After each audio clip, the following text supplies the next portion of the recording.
I know there are many who say that my country is the exception. But when I was a young boy in the western part of Iceland, oil and coal were really the only energy resources of my country. I was brought up in a part of Iceland where oil and coal were the only source of electricity and heat and cooking. Now we have achieved during the lifetime of a single generation the record that Louise referred to in her opening speeches. When we began it, we were one of the poorest countries in Europe. It was not a grand governmental plan.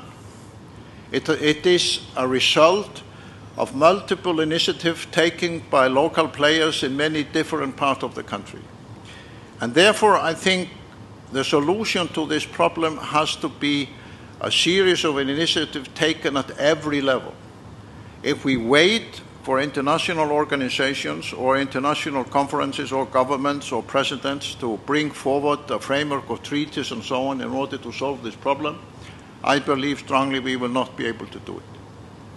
So we have to get a new era where the initiatives are brought forward at every level in our society, whether it's the household or the village or individuals. And I will leave you on the thought which I had never heard expressed before, but I will leave you with it in the small reference to the excellent meal that we had last night at the dinner that Louis offered, where beef was the main course on the menu. But yesterday I had a meeting with Dr. Pachauri, my old friend, the chairman of the IPCC. And of course, you know, he is traveling the world, providing the message of the scientific community with respect to climate change. But because we just said goodbye to the Prime Minister of the Netherlands before we started, when Dr. Pachauri was speaking in the Netherlands a few weeks ago, he added a new message to his mission. And only an Indian, I think, would have the courage to do so. He said part of the solution for the climate change problem is we have to change our eating habits and stop eating beef. Because the cattle industry and the cows are a fundamental part of the problem. I never heard that said by a key player in the climate change debate before. And I just tell this to Louise that next time when you meet next year, don't have beef as the main course of the menu if you want to demonstrate that we really want practical solutions.